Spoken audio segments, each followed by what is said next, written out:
College football Saturday live here from Las Vegas. I'm Kelly Stewart. This is WagerTalk's last call. We got Art DiCesare from the Westgate Superbook. I guess I could have just walked downstairs and talked to him instead of doing this from my hotel room upstairs. Gianni the Greek, I could have just went over to his house and said hi to him as well. He's going to be checking in between the steam room and last call. And then, of course, we got Mark Zinno. I'm excited. Mark Zinno hasn't been on Last Call with me for a while, but he has been absolutely crushing college football. And that's what we do here. We bring on the best of the best to bring you guys the last little bit of information up until kickoff. 58 minutes until kickoff, to be exact. So let's get in some of those last minute bets. Let's get a look behind the counter. Art DiCesare, good morning. Morning, Kelly. Happy to be here. Really good games today. So we have a better slate, which always equates to more dollars over the counter, which we like. I love that. Thank you to the Westgate for allowing me to bet a little bit extra on my parlay this weekend because I was in town. I did not know I'd be able to do it over the counter, but Jay Cornegay made a phone call because John Murray decided that somehow during football season taking vacations is acceptable. No days off for Art, though.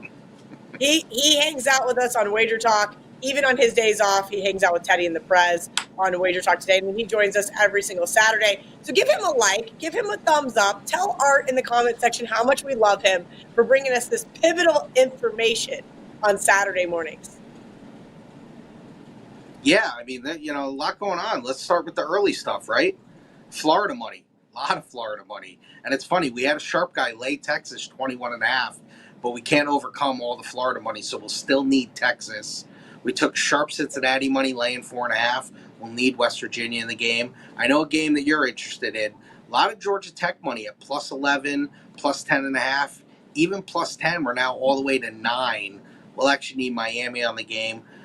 Public took some shots with Purdue at plus 38, just thinking it's way too many points. Sometimes the public gets enamored with these big numbers, even though it's Ohio State.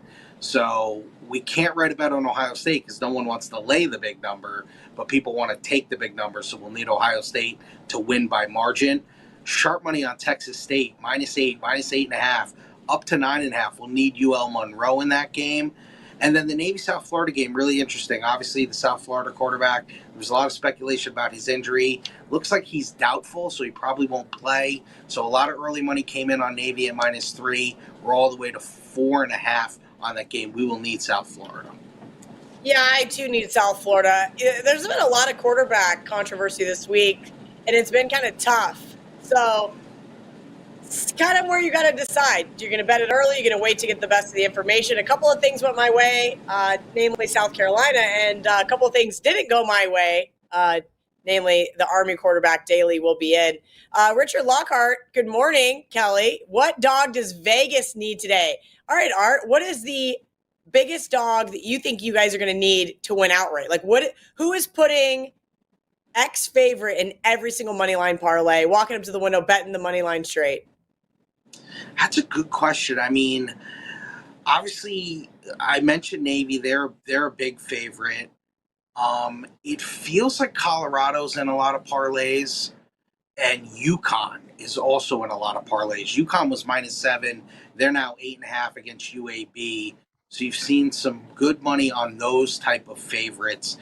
And then another one that's not necessarily parlays, but it's a little bit off the beaten path as well. We had two separate sharp groups coming in lay Marshall -13 against the terrible Southern Miss team, who I believe is 1-7 and have already fired their coach.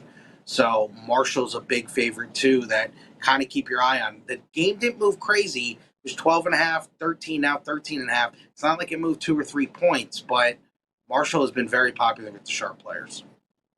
Very interesting. Marshall's been kind of flying under my radar this year. Maybe I should have been paying more attention. Lemon Cake wants to know, hi, Art, any thoughts on Duke versus NC State? And they also want to know about the total, 52.5. That's actually gone up for us. That was 51. It's shot up a little bit. There's been pretty good two-way action on the side there, so it's split. But you did see over money. Over money, okay. I kind of lean towards Duke in that one. They did not make my card. I have a very long card this week, Art, because last week I left a few winners off, and I said, you know what? We're just going to decrease some unit sizes, and we're just going all in on Saturday morning. Thoughts on any of these ACC matchups? We already touched on Georgia Tech. You said you guys would need Miami. That is not good news for me. But let's look at Virginia, Virginia Tech, a couple of these other schools, maybe off of a bubble burst like Pitt. Let's walk through some of the ACC action for today, because I feel like I have a ton of ACC on my card. Yeah, the Pitt UVA game is very interesting, and that's been really good split action for us. They laid 7 with Pitt, taking 7.5 with UVA, so we've really been going back and forth a half point on both sides. Really nothing sharp to report on either side. It's just been kind of play on both sides of that, and we always talk about that, bookmaker's dream is to get 50-50 action. It rarely happens. If you book 50 games in a day, you might get it on 2. That is one of the games, though, where it's really good split action, and it really won't hurt us either way, unless the game lands 7. We talk about a number like that. If it lands 7, the 7s get their money back, the 7.5's cash. So if we avoid 7, it's a positive game. All right, avoiding 7. Let's just get those Cavaliers to win the game outright. Okay, that is the name of the game. Let's talk about some of these other quarterback injuries that I kind of stepped in front of. I really like North Texas. That offense is able to get a ton of plays off and score quickly. Kind of thought Army's quarterback Daly was going to be out. We saw this one get bet all the way down, 3.5, now back up to 6 because he is going to play. Talk to me about how you guys book action on those types of games, because I don't have the worst number on North Texas, but I also don't have the best. Yeah, and Kelly, it's interesting. There was a lot of early money on North Texas early in the week. It's even as high as 6.5. And then you saw it plummet all the way to 3.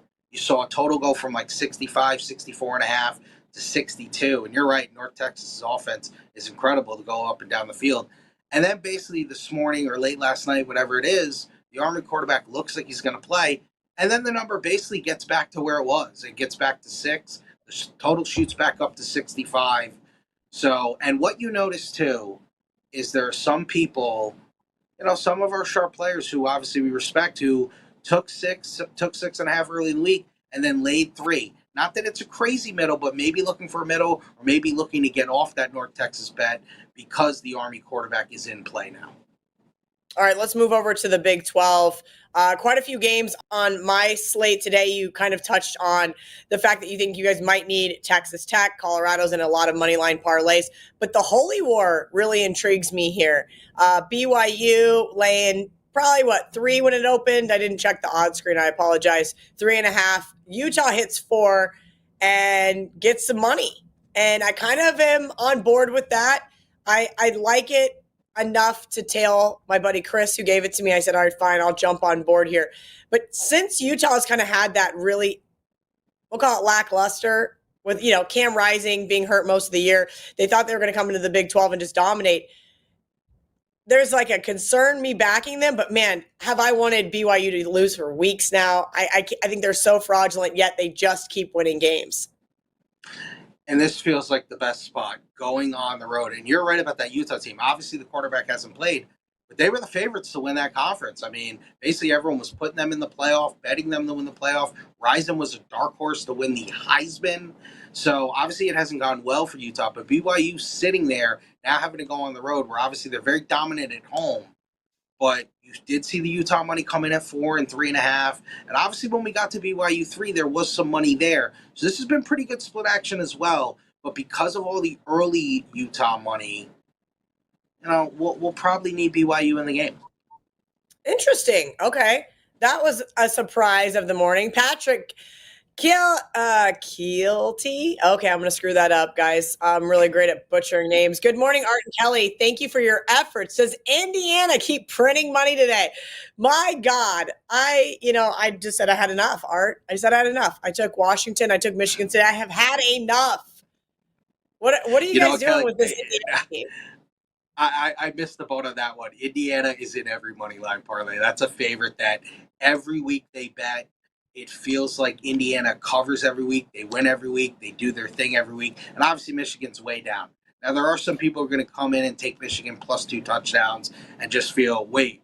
You got to remember, there are people come in for the weekend, they look at the numbers and they go, Wait, Michigan, did they win the national championship last year? They're getting 2 touchdowns. Who's Indiana? This isn't basketball. So that happens. But, man, Indiana, and I'll say this, and I'm sure Murray's mentioned it to you. We need Indiana out because we got a lot of liability on them to make the playoff. And if they make the playoff, it's really going to hurt us. We're going to get crushed on that. So we need Indiana to stumble here. Sure, they'll lose to Ohio State, but we need someone else to pick them off, too. Yeah, that would probably be very good for the book to do that. So Michigan money line. If you like Michigan, don't forget to sprinkle. DeFi D's thoughts on Syracuse Boston College. I didn't bring this up during when I was talking about the other couple of ACC games that I liked today. I don't know what to make of the Syracuse team, right? We've seen greatness from Kyle McCord. We've seen 3-pick-6 Kyle McCord. BC, I was fading as a double-digit favorite a couple different times this year. But I do think Bill O'Brien's got this team fairly well-rounded. They do have some glimpses on offense that are kind of exciting. But I just had no real desire to get involved with this one. Yeah, BC was a darling earlier in the year, and I think it's because they beat FSU. And look at what FSU's become. So it's kind of tailed off a little bit for them. And Syracuse plays wild games. They played a wild game last week. But the early money and the money we've taken has been on BC. We'll need Syracuse in the game. All right, guys, I got a few more minutes left with Art. If you have a question, please drop it in your perspective chat, whether that's Instagram, TikTok, Twitter, or YouTube. Before you let Art go, Sam Dog says, I need Art to give us his favorite NCAA and NFL play. Oh, wow. Okay. I don't love this play, but I think the game that I feel best about is Oklahoma, actually. I like Oklahoma in the game. I think they're getting people healthy. They're getting some receivers back. And I don't know. Missouri is a little bit of a fraud to me. Not that Oklahoma's great, but I would lay the 2.5 or 3 with Oklahoma. That, to me, is my favorite college play. And if I'm looking at an NFL play, I'm going under in the Bears game. There's going to be a lot of win. I don't think the Bears are going to score that much with offensive tackles out in that game against New England. And New England doesn't score either. That game's got like 17-10 written all over it. Well, hopefully the Patriots somehow win that game. I needed them to beat the Titans last week for my season win total over. We'll be back here tomorrow talking NFL. So appreciate Art jumping in there, giving us his favorite NFL play, the Bears under. I'll be joining you on that one, but I'm afraid it might have moved a little too much already. Anything else before I let you go, Art, that you want to leave our audience with? Always appreciate you hanging out with us here on Saturdays. Yeah, let's just throw a couple, other games up that we didn't touch about. That UCF ASU game, real split on that. Laying 2.5 with ASU, taking 3 with UCF. So you've seen a lot there. 2 real sharp plays, which are off the beaten path games. Arkansas State's seen a lot of sharp money at 15.5 and 14.5. That's now 14 against Louisiana. And you've also seen some pretty good sharp money on Georgia State at plus 16 and plus 15 against James Madison. Interesting. Some of those off the beaten path games. Art Dice 21. Make sure you guys are giving him a follow. Make sure you guys are liking and subscribing if you're on YouTube. We appreciate you guys hanging out with us. We're going to go right into it. VR is coming out of the steam room. You got the steam room coming up. Tell me what's going on, VR, with your look there behind your perspective counter. Yeah, I actually held off the steam room for Sunday, Kelly, where it's a smaller board of like college basketball, NBA, and other things. And we could go over each and every NFL game, talk team totals, talk props, and all of that, because there's just so much going on. In fact, I just bet, I swear to you, 26 college basketball sides and totals over the last 15, 20 minutes. That was just college basketball. So there's college football. I got MMA. It's just a really, really, really busy day. So if you want to dive right in, I could read off some college basketball steam for you guys. I would love to hear some college basketball. I can walk right downstairs at the Superbook and join you guys. Give me some action because I have not spent any time handicapping college basketball yet. I'm still knee deep in college football. So I'm just going to let you off the leash. Let's hear it. Thank you. I'm going to give you 3 team totals, first half team totals. These, like I said, I can't release to subscribers because just not enough books offer them, and the lines move a little bit quickly. North Texas, under 14.5. First half team total, all the way good up to minus 130. Also, Maryland, under 7.5. all good up to minus 130. And Florida State under 3.5, good to minus 140. All of those are first half team totals. And remember, it should help you handicap the game. You may have a lean on the side. You may have a lean on the game total. This will let you know that there's some sharp money on the first halves on those team totals. Now, we do have a handful of sides as well. First, full game team totals. Duke under 24.5, good up to minus 130. Ole Miss under 26.5, good to minus 130. And Indiana under 31.5, good to minus 130. And don't forget, they're betting Ole Miss, under team total and betting Georgia. They were able to get Georgia minus 2.5, Georgia minus 2, They were ready to bet Georgia, Kel, at above what it is right now. But it's been public money, I think, coming in on Ole Miss because the guys that I share info with, none of them came and hit me with an Ole Miss information. So it's got to be public money or some big plays coming in on that Missouri side. Because I can tell you, the Ole Miss side, because we bet Georgia a couple times. Also with Oklahoma as well over Missouri. I just heard Art talk about that.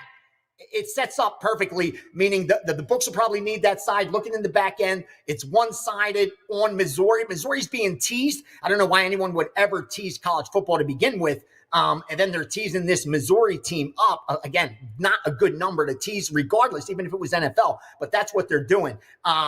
Alabama against LSU, any 2.5s earlier in the week. As I explained earlier, they were picking those off. A couple totals under 55.5 UConn UAB, under 45 in Vandy, South Carolina. Now I'm going to read off to you real quickly a bot. This is straight from the bot. Just the football games. I won't give you the college basketball. This is the added board. Columbia plus 10 and over 46.5. That will not be available. Don't even look. 165, South Carolina minus 6. 153, Colorado minus 4.5. 170, North Texas plus 3. 130, Kansas plus 3. And Kansas on the money line. 198, Virginia plus the 7. Bought the hook there. 155, Connecticut plus 7. Bought the hook there. Rutgers plus 7. That's no longer available. I looked for that. 167, Texas State minus 8.5. 132, Georgia Tech plus 10. And the bot hit Oklahoma again. 159, Oklahoma minus 3. So those definite sharp moves. Whether, again, you agree, follow, fade. I just hope you guys make some money off the information. I was a little selective today with my card. I like narrowing in on some of those that I thought offered the most value. Awesome, VR. That was great. Any college basketball? We got about 90 seconds. Can you rattle some stuff off just for our viewers who tune in with us every single Saturday here on Last Call? We know they're here because they want that gold. Here's what I'm going to do. I'm just going to take down the package that I have up for sale there, and I'm just going to give you guys all the college basketball that I fired on. Because there's like 26 plays, and I narrowed it down to like the 8 or 9 that were in multiple accounts that I agreed with. 602, Louisville on the money line. 618, Georgetown, good to minus 16. 652, Cal Baptist, good to minus 110. 637, North Dakota, good to plus 8. Canisius plus 10.5, no longer available. Arizona minus 30, no longer available. 605, Wright State plus 5 and plus 4. Extra board, Colgate at Pick'em, Colgate on the money line. Providence minus 24. And finally, just came in before I got on the call, High Point, all the way up to minus 21.5, 22, 23 on High Point. So there's some college basketball for you as well. I'll just take that package down. So anyone watching, don't end up being pissed that they bought it and I just gave it all. College basketball, first week. You gotta hook some people up. I gotta be able to write faster. I hope all of you guys got all of that. I'm going to have to go back and watch the show, fast forward, just to get the college basketball again. VR, you are the best. Please let everybody know where they can catch the team room and what you've got going on up at WagerTalk.com. Yeah, I have a 5% today in college football. I don't think I fired a 5% since like week 2 in college football. So really zeroed in on a nice total there that's still available. I got a 5% in the NFL as well, 5-1-1 on those. That's for week 10. And again, I got UFC today, up over 120 units, double-digit ROI. It's a good time to be involved right now. Head on over to WagerTalk.com, Greek_gambler on social media. And I'm probably going to go live on TikTok to give some second half action for college football and NFL because I just can't use it anywhere else. So I might as well share that information. Greek_Gambler7 on TikTok, everywhere else, Greek_Gambler. Check that out. And again, thanks, Kelly, for sharing some time with me. And I'll be back Sunday. We'll be wonging away as well. I love it. Those Wong teasers will be back. So make sure you guys come hang out with us tomorrow morning at, got to do the Pacific time zone. We're going to be at noon Eastern, 9 a.m. Pacific. I'm all screwed up here on the West Coast, 9 a.m. Pacific. We will see you guys with VR tomorrow. Bring your questions so we can hit that whole NFL slate. Now we're going to bring in Mark Zinno, my guy. What are we doing this morning, Mark? You have been very red hot in college football, so you get to sit in the guest seat, which means you're going to take all the questions from our audience, and this is 100% based on their participation. If they drop a question, we give them an answer. They don't drop a question, I'm going downstairs to the Superbook to put any last-minute college basketball wagers I just got from VR. No, not a bad plan. Look, it's a really loaded card here this week. We have been pretty well since the beginning of October. 67% run. So I got 4 plays up today, including 2 4% on the card this afternoon. So go get them right now, wt.buzz/MZ. MZ, Mark Zinno, we're going to get right into this. If Bama loses, do you think their playoff hopes are over? Yeah, absolutely. No. Zinno, talk to me. No. There's a path. Look, they have one of the best wins in the country over Georgia, which you can't take away from them. Right. And they will need some help. They will need some other teams to pick up a third loss or at least a second loss. There's a path. I mean, look, I don't think this is a de facto elimination game for either one of these teams. I really don't. I think that when it comes down to it, that Alabama may be a little bit notch above because what people are going to do is they're going to hang on to that USC loss by LSU and hold it over their heads, even though it was the first game of the season, which sort of defies the better to lose early than lose late theory, which we subscribe to. So, yeah, I don't think it's an elimination game 100%. I think there's a lot of things that could happen. Indiana could fall off, especially after they lose to Ohio State. Even if they lose this week and then lose to Ohio State, they'll be out of it. Same thing for BYU. They could fall out of this thing. I mean, there's a way. We've seen this every single year, Kelly, where it sort of all works itself out and everything is pretty obvious when it's all said and done. So I wouldn't count out either one of these teams just yet. Oh, boy. Mark Zinno, the contrarian. Just because I said they were out, he has to make a giant case to say they're in. Hans Hansen wants to know, I want to play Penn State in the under. Can you please discuss? This is an interesting type of, let's just put this part of the season, right? We have undefeated teams. We have teams that have skated by. We have teams that are fraudulently undefeated. We have teams that just got their guts ripped out, right? And I'm playing against all of those teams today, except Penn State. Yeah, look, I mean, here's the thing. Washington on the road this year has been bad. This is just their 4th true road game at this point. We're at week 10 in college football. But let's just take some quick notes here. At Rutgers, scored 18 points. At Iowa, scored 16 points. At Indiana, they scored 17 points. You see the theme here? Will Rogers' this offense isn't really good on the road. And this is a very capable and adequate Penn State defense. What you have to worry about is the Washington defense, which has been statistically very good. But again, you look at like the Indiana game and the Iowa game, they got mollywopped, man. I mean, they got run over. So that concerns me a little bit in reference to Penn State, who may want some style points here, may want, that the strength of victory is mattering to the committee. So, punishing teams and winning by double digits and winning by 2 scores is something that's going to matter. That would concern me with a total of 48 because you have to figure that if Washington gets more than 17, your under is dead. Because I think Penn State easily can get to 30 here. Unless it's just one of those choke them out, 27-7 kind of finals where it sits there. But that's an under that I think would be better off playing in the first half, right? Because if Penn State starts to pull ahead, you have a chance that Washington could score late against some Penn State reserves, or they just keep putting up points. It's one of those things I always say, Kelly, if it's not going under early, it's probably not going under late. Depending on what the number is, I didn't look. But if you're sitting at 24.5 in the first half, I'd be more inclined to play the first half under, that both teams will be putting their best defensive effort forward than the other way. Because, again, if Penn State is up 21 to 10.5, guess what? your under's probably dead. Yeah, it's kind of crazy. I think ultimately I just didn't trust Washington whatsoever for all of the aforementioned reasons, because I sure as hell bet against every other team that had their guts ripped out this weekend. Good, bad, it didn't matter. I took the points with Air Force, took the points with Virginia. I'm all for it, but I just could not trust Washington. Jarvis, 334, he wants to talk about the total in the Oregon game. He's questioning the under here. Now, we know I don't do a lot of totals, Zinno, Right. but I do a lot of underdog searching. And I'm always looking for that elusive underdog that can win outright. And never for 1 second today did I even consider taking Maryland. And that is because Oregon has finally turned up the heat, right? We know exactly what they're able to do offensively. We know what we're going to be able to get from them. And I know that Maryland does not play any semblance of defense, at least not from what we've seen this far. So here's my thought. I was going to say the other problem with Maryland, Mike Locksley is 7-14 straight up on the road in the Big Ten in his tenure at Maryland.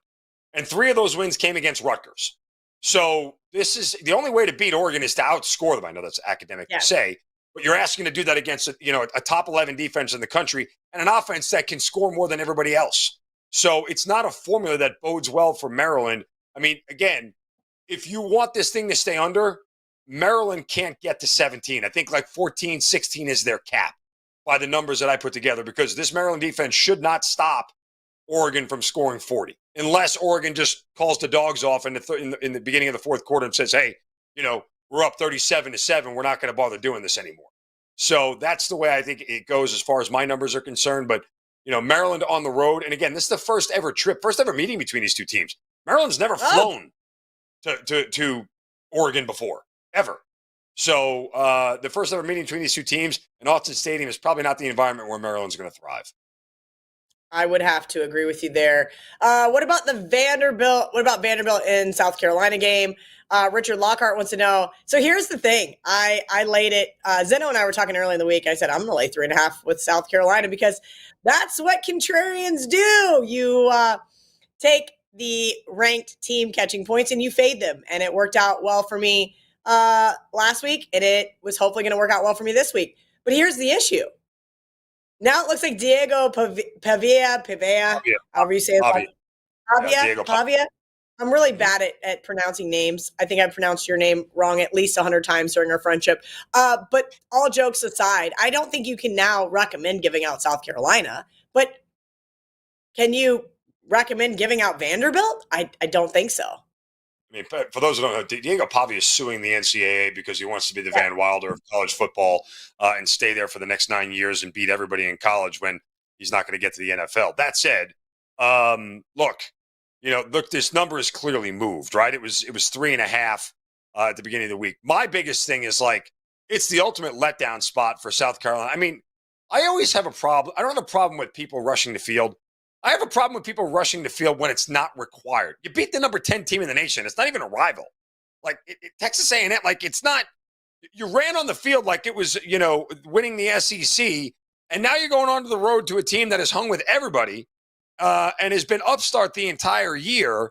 Vanderbilt on deck. I think they have somebody on deck. It's a minor look ahead spot for Vandy here. Let me just double check and see who they have next week. LSU. So. They have a bye, but then they have to go to Baton Rouge.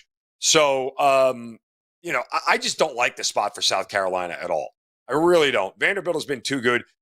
They went from this huge environment where they have all these people and they play. Now they're going to a construction site, where it just feels like it could be the ultimate flat spot for South Carolina after what they perceive to be the biggest win of their season against Texas A&M. So, it's Vandy or pass for me. I won't back South Carolina here. You literally just made me spit out my coffee when you said construction site. Lewis Cody wants to know. They're still putting the stadium back together. That's why I laughed. I mean, there's a crane in the back of the end zone. It's talk about views. It's real. Florida Gators versus Texas. Lewis wants to know. Now, here's the interesting thing. When Art opened the show, he said, hey, we're going to need Texas. I'm like, wait, what? Florida's not any good. I'd love to fade Texas here. I love when Texas fails because I have under 10.5 wins. But I don't think this is a case where Texas should not just be able to bully around the Gators. I know there's going to be a lot of Gators fans there, but by any means, it's going to still only be, 10% of the stadium. Right. And look, I mean, here's the thing. There's two things going on here. One, you saw Florida, and they've been improving, right? Like, generally, they've been playing a better brand of football the past 3 or 4 weeks. It's not as bad as it started out. Billy Napier is obviously going to hang on to his job, and we'll get to that in a moment. But everybody saw Florida hang with Georgia last week, and, Georgia beat Texas, so therefore they should be able to hang with Texas, right? Connect all those dots, and you have some sort of fallacy logic there. The problem here is this, for me. Two things. One, when you come out and you announce that your head coach is going to keep his job, which is a weird press release, right? You just, you only announce when they fire him. But there may be a collective sigh of relief from all the players and everything that goes, we've done enough to keep this guy's job. And even the coaching staff, okay, we got the endorsement out loud. Okay, so there's this sort of foot off the gas pedal. But last week was also Florida's Super Bowl.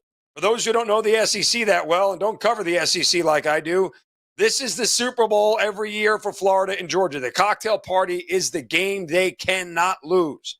And Florida left it all out on the field for 4 quarters to go ahead and beat their rivals, something they haven't done in 4 years since the COVID season was the last time that Georgia actually lost a game, by the way, to a team not named Alabama. Write that down. So they may have left it all on the field. This just may be a game that they can't get up for.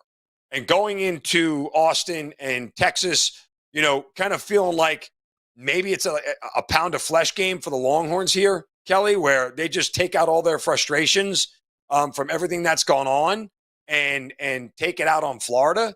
I don't know. The last 2 games, we know Texas hasn't played well, right? The loss to Georgia, struggled with Vandy on the road. This may be a pound of flesh game at home, and they take it out of the backside of Florida. Very good point about the scheduling spot there for the Gators as well. Before we get to some more questions, Mark, tell everybody what you've got up over at WagerTalk.com, where they can watch your show with BP. Anything else you want to promote? We got about 27 minutes till kickoff, guys. All right, number 1, morning wager every single morning. Check it out on the WagerTalk YouTube. It's quite the program. I sit there and I sell Brian Power for 20 minutes, and he takes it, and we have a couple of laughs, and we give out winners. Guys, the show is like since its inception at 67%. So you get 3 plays every day. They're all free right there. Make sure you check out the morning wager over at WagerTalk's YouTube and, of course, WT.buzz/MZ. 4 college plays on the card. If you missed the early one, we'll put them up again for the later afternoon slate. But 4% plays included in that 4-pack of college football plays for today. 67% since the beginning of October in college football. Been absolutely crushing. You did the opposite of me. I got killed in October, so I'm hoping for a better November.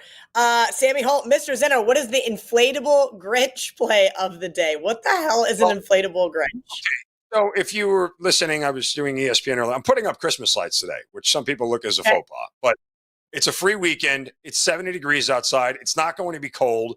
I'm going to put them up. I'm not necessarily going to put them on. I do have an inflatable Grinch that hangs from the side of the house with the dog. It looks like the Grinch is going to steal all my children's presents. So the inflatable Grinch play of the day. Look, I'll give it to you, and you're not going to like it. Army, North Texas, under 65. When Bryson Daly is back, if Army has any shot at winning this game, they have got to control the flow of the game. They have got to be able to control the line of scrimmage and plod and just go down the field methodically and everything else, because we'll find out really how good Army's defense is against the mean green here, Kelly. And I know you're back in North Texas this week. And I would not lay 6 with Army on the road. I'm keeping my fingers crossed that they win. If they do win this game, by the way, they clinch a spot in the American Athletic Championship game, which could be against Navy. And then we get Army-Navy 2 weeks in a row, which is also quirky. But this number is way too high. It really, if Army has any chance of winning this game, they have got to slow the pace down. They can't let North Texas continually touch the ball and score quick. I think they do that here. I think this is an insanely high total where everything has to go right. When you get to these high 60 totals, Kelly, it's one of those things where really all you need is like 1 stop and 1 field goal in 8 possessions, and you should be good, right? If each team gets 1 stop and holds them to 1 field goal out of the 8 possessions they get, do the math, you're good enough. So I think we stay under here. Interesting. That is the very contrarian because, of course, nobody wants to take anything on that under. Andrew Zufelt wants to know thoughts on the over in the Miami Georgia Tech game. They could score a ton of points, and they can't stop a JUCO team on defense. I think Georgia Tech is going to run all over Miami. I'm not very happy to hear that the Westgate needs Miami in this one. I never like to hear that side of things. I kind of have to wonder how this one's truly going to play out. We have confirmation that Haynes King is playing for Georgia Tech. Yes. Okay. So if he's playing, then, this over is live. The problem here is that, again, like this was it was 2 weeks ago whenever it was Miami, Louisville. I'm like, this thing's, I played the under. Oh my God, they scored 75 points because Miami keeps putting up almost 50 every single week. I just don't think that Georgia Tech is the defense that's going to be able to stop them from putting up 50 unless Miami beats themselves, right? Unless Miami does what they did against Virginia Tech early, they make mistakes and they keep the other team in the game. But still, even at that, look at the game against, I think it was Cal, where they had to score 35 points or whatever it was in the second half to come back and win the game, and they did it. So I don't know that Georgia Tech's defense is the one to do it. I'd have to, let me look at this here real quick, Kelly, because Georgia Tech's defensive coordinator is the coordinator, the D coordinator from Duke last year. And I'd have to go back and see what Duke did against, I don't even know if they played Miami last year to get an idea of whether he was able to contain it. But again, remember, completely different offense. Yeah, they didn't play last year, Duke and Miami. And even that, Cam Ward is here. So I know the system that the Georgia Tech DC is running, if it works, it works. It's just I wouldn't look to an under here. Okay, fair enough. I could see that. Listen, Miami's been hanging on by the skin of their teeth for weeks, and that's because they're able to go down and score quickly. So you're absolutely right. The under is not going to bode well for Georgia Tech. Well, excuse me. If you like Miami, you want to bet the over. If you like Georgia Tech, I think you like the under because they're going to be able to eat up the clock and run the ball. GM9 wants to know if Mississippi State can keep it within 4 touchdowns. I'm like, Kelly, keep looking for dogs, but I think I'll be regretting it by halftime. Great work, WagerTalk team. What are you? You're having a connection. Are you okay? Yes, because I talked about this game all week long. There's a video up on WagerTalk.com at WT.buzz/MZ. Did a video on this game. It's my free play of the week. Look, when this line came out, I thought it was a misprint. I could not for the life of me believe that odds makers had the balls to make Tennessee a 24-point favorite in this game. I know Mississippi State is bad, right? Like, I know that they are not a good team, and defensively they have a lot of flaws. But this is also a Tennessee team that hasn't outpaced a single SEC opponent at all. Tennessee has Georgia on deck. That's the game that they need to win. Are they really going to pour all their resources into beating Mississippi State here when they don't have to? Like, if anything, the best case is that they're pulling up and they're calling the dogs off in the late in the third quarter and fourth quarter because they're not going to risk getting anybody hurt when they got Georgia on deck. Not only that, Mississippi State has been a 3-touchdown dog 3 times this year. They've covered all 3 of them. So, this is just way too many points. It's an insane number. Now, I would tell you guys, if you bet Mississippi State, don't turn the TV on. Don't sit yourself in the agony of 3 hours of doing this. Put the bet down. Go put up Christmas lights like I am. Go do something else. Go for a run. Come back and check your score or check your account when it's done and see if there's money in it. That's the only way you do this. You should not subject yourself to 3 hours of this agony. No, you're going to die. That's absolutely hilarious. I literally said that this morning, on another show. I said, you think I don't want to I'm not betting on Air Force. I'm betting against Fresno State, and I'm not watching 1 second of that game. Second. No, there are games that are enjoyable to watch, and there are games that is not going to be enjoyable if you have Mississippi State. Lemon Cake. Hi, Mark. After that tough loss to Texas Tech, do you trust Iowa State -2.5 at Kansas? A lot of sharp people I've seen are on Kansas. I have no play in this record. I don't know if I'm sharp, but I'm on Kansas. I mean, yeah, you might have been one of those people I was referring to. The problem for me with Kansas is this, and I've watched Kansas a couple of times this year. My God, that offense is putrid. I mean, it's like a live abortion, man. Sometimes it's so frustrating to watch the inconsistency in Jaden Daniels' play. Not that Jaden, the other, college Jaden Daniels. I mean, so. You mean Jalen? Jalen Daniels? Jalen, it's good enough for me. You know who I'm talking about, the quarterback, that guy. Yeah, I mean, again, it's like they lose at home to UNLV and they put up 42 against Houston. It's just such a level of inconsistency that it's hard for me to back here. But Iowa State is in that sort of double letdown spot, Kel, right? Like where their entire dreams for the season got crushed last week. And then now you got to go up on the road to a place theoretically with an easy opponent you should win. And then also it's just, it feels like for me that Iowa State here, you know, if they can't get off the carpet early, like this is a game where I feel like it's by the end of the first quarter, I know exactly how the rest of the game's going to go. If Iowa State isn't up like 10-0, 14-0 after the first quarter, they may lose the game outright.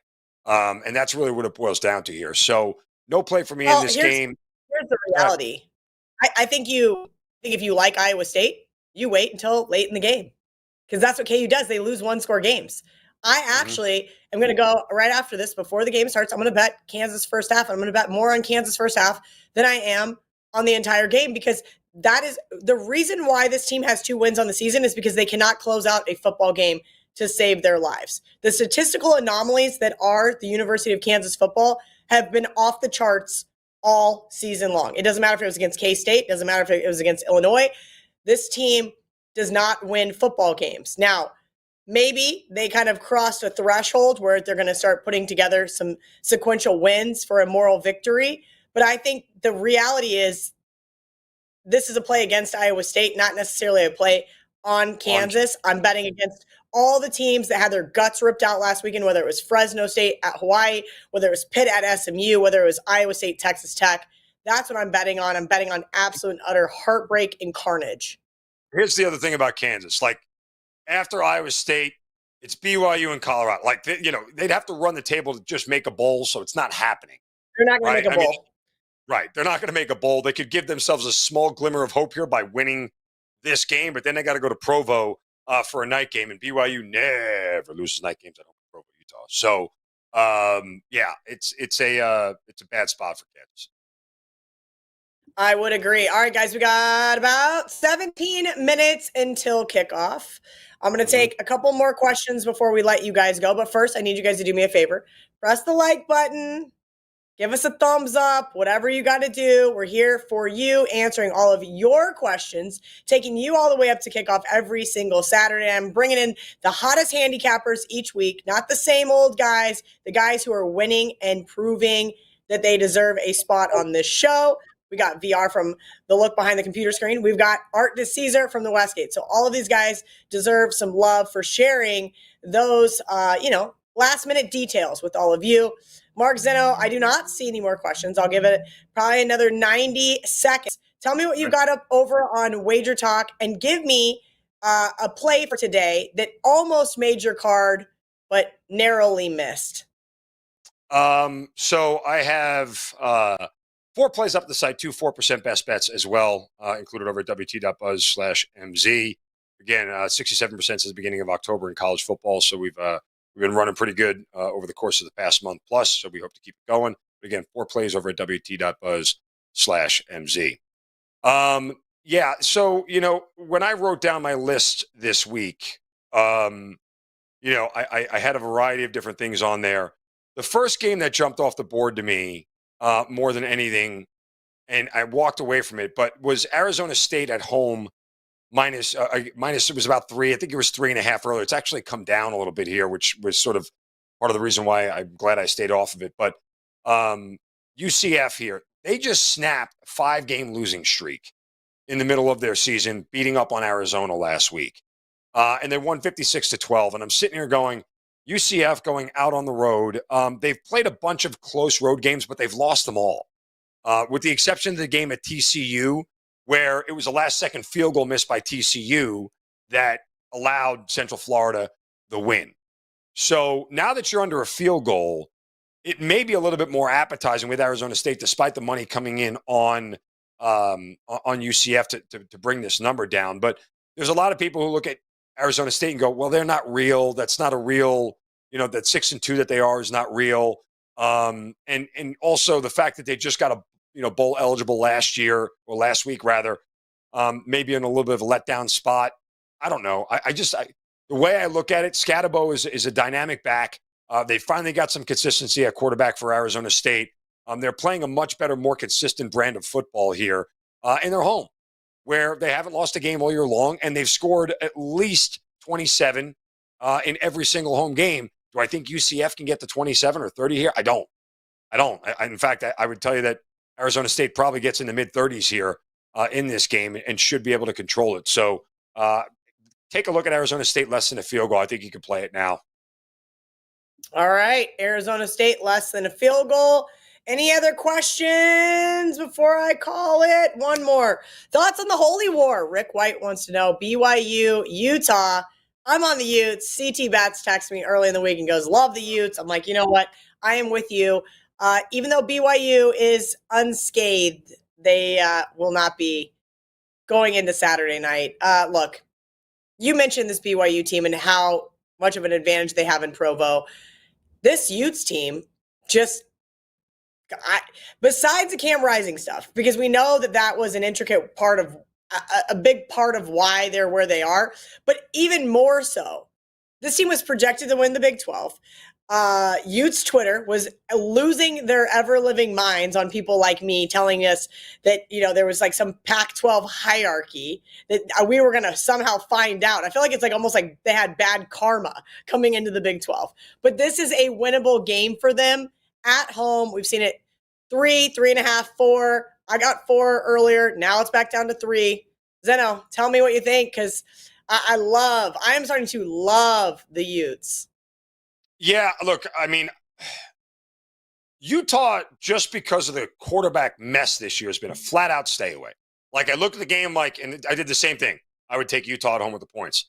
And then I remembered how much they botched this quarterback situation. I can't have any faith in an offense that can't routinely score 20 points. They haven't scored 20 points in 4 weeks. And the last time they did, they were at Oklahoma State, and they scored 22. Like, this is an offense that is unbackable, in my opinion. By the way, this is the first time Kyle Whittingham is going to win 9 games in like a decade. It's unreal. You could write down Utah for 9 wins every single year, and he's not going to get there this year. So I definitively wouldn't play BYU. Here's what I would do, though. And this may be a little bit me overthinking it here, Kel. I'd play Utah in the first half. Why? Because guess what? If they're not leading at halftime, they can't win the game. If they're down by 10 at half, they don't have the offense come back. The game's over. Like, I don't care that without some sort of something quirky happening, a pick six, a special teams touchdown, something out of the ordinary that you don't go, well, I expect them to have a pick six in this game. Nobody does that when they handicap, right? That's an unforeseen play. Without that, Utah doesn't get back in it. They do not have an offense that can play catch up. So if they are not leading at half, if it is not a 10-7 game at half or something low scoring like that, right? How does Utah play catch up? They don't. If it's 14-3 at halftime, they're dead. Dead. Utah has no ability to get back in this game. So why sit through 3 hours of this when I can predetermine the outcome of the game by halftime? That's just kind of the way I look at it. I don't see Utah having any catch-up ability if they get down. And the last thing I want to do is sit through 2.5 hours to watch a 3-point game turn into a BYU touchdown to go ahead by 4 and lose the game by a point and then go throw up in a bucket and hit my head against the wall. You guys can catch more euphemisms from Mark Zinno every single morning here on the WagerTalk YouTube channel with the Morning Wager, him and Brian Power, at Mark Zinno on all your social channels. Thank you guys for hanging out with us here on this beautiful Saturday. We'll be back tomorrow. I still have yet to find John Murray's replacement because he decided to go on vacation during football season. Of course, we got VR. And then Ronald Kabang still sitting on top over on WagerTalk in the NFL. So he's going to be back taking all of your questions. Hope you guys have a wonderful Saturday and a profitable one at that. See you tomorrow.